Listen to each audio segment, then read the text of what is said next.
বিয়ের ব্যাপারে ছেলের বেতন 10,000 হলে কত টাকা কাবিন করা উচিত? মেয়ের পক্ষ 10 লক্ষ টাকা কাবিন করতে বলছে, এখন ইসলামী দৃষ্টিতে কি করা উচিত?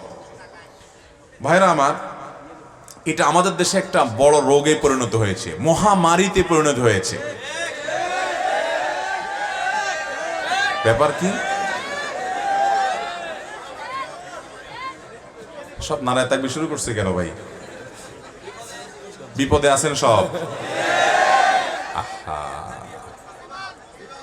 মেয়ের বাবা যারা আছেন ভালো করে শুনে রাখেন, খুব সিরিয়াস কথা।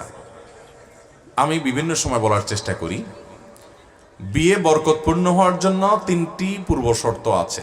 কোরআন এবং হাদিস ঘাঁটলে আমাদের বর্তমান অবস্থাকে রিয়ালাইজ করলে, গবেষণা করলে প্রতীয়মান হয় যে 3টি বিষয় আছে, যে বিষয়গুলো থাকলে বিবাহ বরকতময় হবে। আমি সব সময় বলার চেষ্টা করি, ভালো করে শুনে রাখেন।